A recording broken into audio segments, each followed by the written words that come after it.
Solar cycle 24 was originally projected to be 30 to 50% stronger than the previous cycle, which began as much as a year late. And there's been a delay in the intensity of the rise, leading some to speculate that we may be going into a deep minimum, which could trigger a mini ice age, and others to speculate that in fact this is actually the quiet before the storm.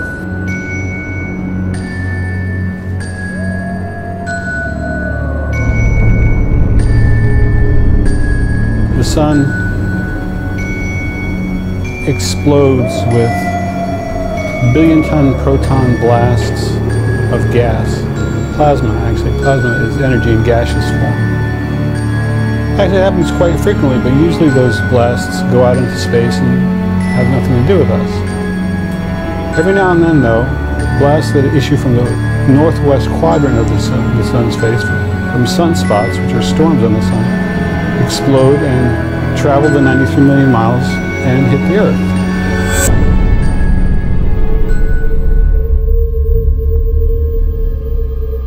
Our magnetic field is designed to protect us from these blasts, and usually it does.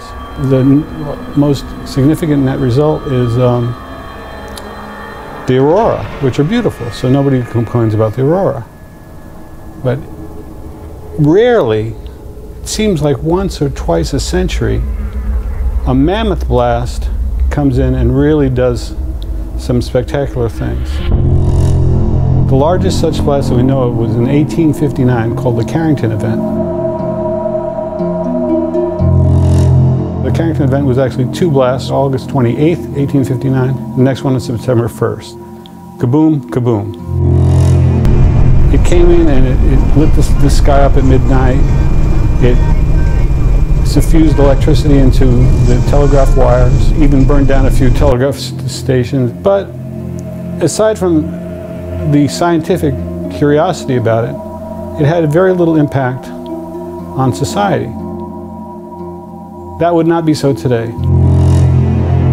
If a blast of the size of the 1859 Carrington event, or a blast that were almost as large that followed in 1909 and 1921, were to hit us today and crash through our magnetic field,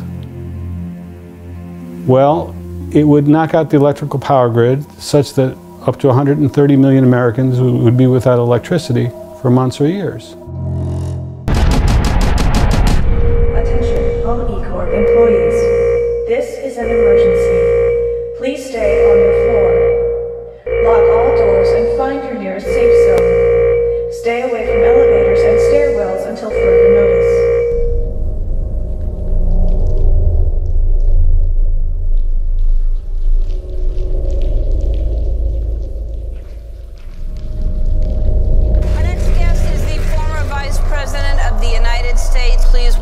Vice President Al Gore.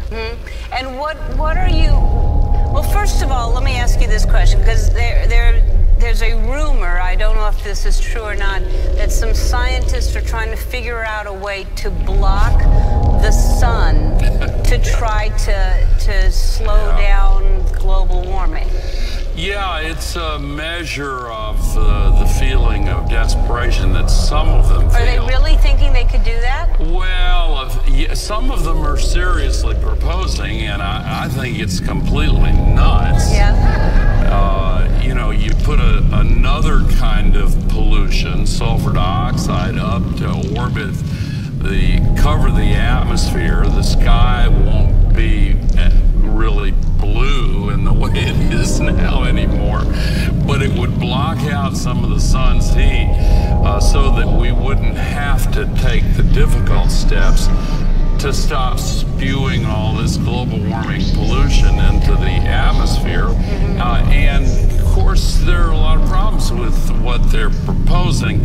It turns out plants need sunlight. Yes. It wouldn't stop the acidification of the oceans, and it really should be yet another wake-up call for why we need to stop putting all this pollution up there. We put 90 million tons every day.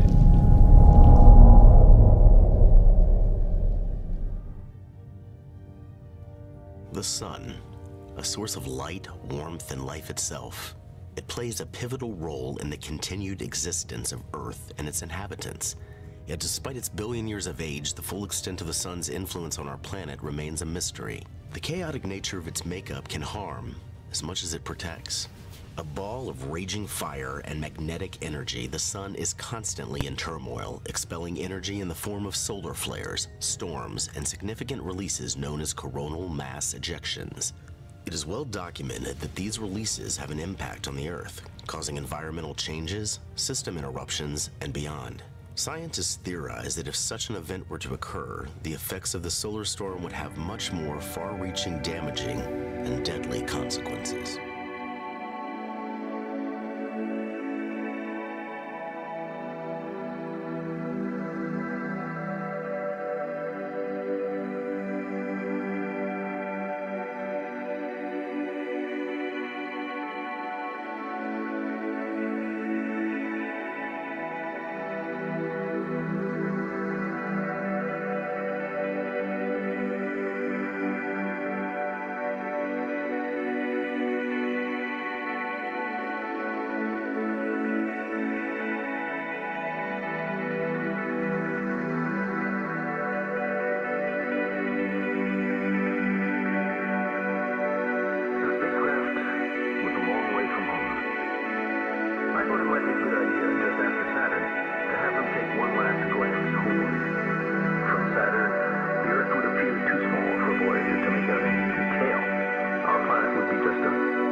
Encompassing the cosmos.